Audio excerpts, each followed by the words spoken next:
இன்றைக்கி எதை பற்றி பார்க்க போகிறோம்னா ஒரு வாட்ஸ்அப்பை எப்படி 2 ஃபோனில் யூஸ் பண்ணுறது. அதாவது நீங்கள் இப்போ பாவிக்கிற ஒரே நம்பரில் 2 வாட்ஸ்அப் 2 ஃபோனில் எப்படி. இப்போ நான் இதில் இருக்குது ஒரு வாட்ஸ்அப், இதை பாருங்கள். இப்போ பார்த்தீங்கன்னா இதே வாட்ஸ்அப்பை நான் இந்த ஃபோனுக்கு யூஸ் பண்ணுவோம் 2 ஒரே மாதிரி.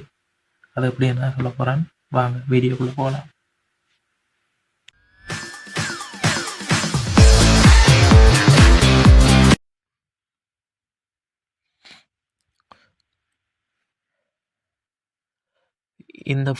இந்த ஃபோனில் இருக்கிற வாட்ஸ்அப்பை நான் இந்த ஃபோனுக்கு ஓப்பன் பண்ண போகிறேன்.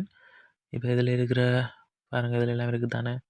இது நாங்கள் புதுசாக ஓப்பன் பண்ணும்போது எப்படி வருமோ ஃபோன் நம்பர் கொடுக்குறதுக்கு அது இதில் இருக்குது.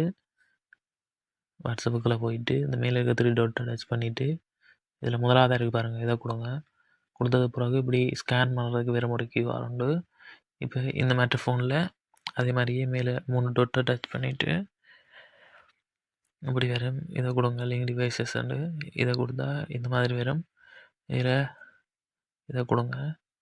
இப்போ இதை கொடுத்துட்டு லொக் போட்டிருந்தீங்கன்னா லொக் கொடுக்கணும், இல்லைன்னா ஃபிங்கர் ஏதாச்சும் இருந்தால் அதை கொடுத்து அன்லாக் பண்ணிக்கொள்ளுங்க. இப்போ இதில் ஸ்கேன் அந்த கியூஆரை இதில் ஸ்கேன் பண்ணணும். இப்படி ஸ்கேன் பண்ணினா ஓகே, கொஞ்சம் வெயிட் பண்ணணும். ஓகே, கனெக்ட் ஆகிட்டு அந்த இதில் வருது பாருங்கள்.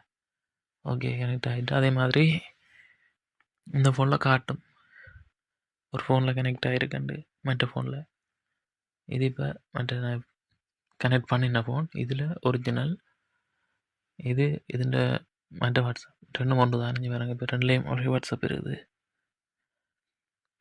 மெசேஜ் பண்ணாலும் 2லேயும் ஷோ ஆகும். இப்போ இதில் யாருக்காவது மெசேஜ் பண்ணினா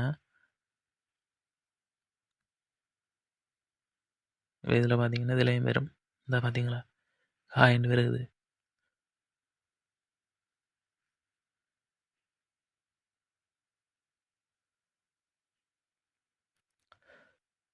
அப்படி தான் ஓப்பன் பண்ணுறது. இந்த வீடியோ உங்களுக்கு பிரயோசனமாக இருந்துச்சுன்னா என்னுடைய யூடியூப் சேனலை சப்ஸ்கிரைப் பண்ணி வச்சுக்கொள்ளுங்க. இன்னொரு வீடியோவில் சந்திக்கலாம். பாய்.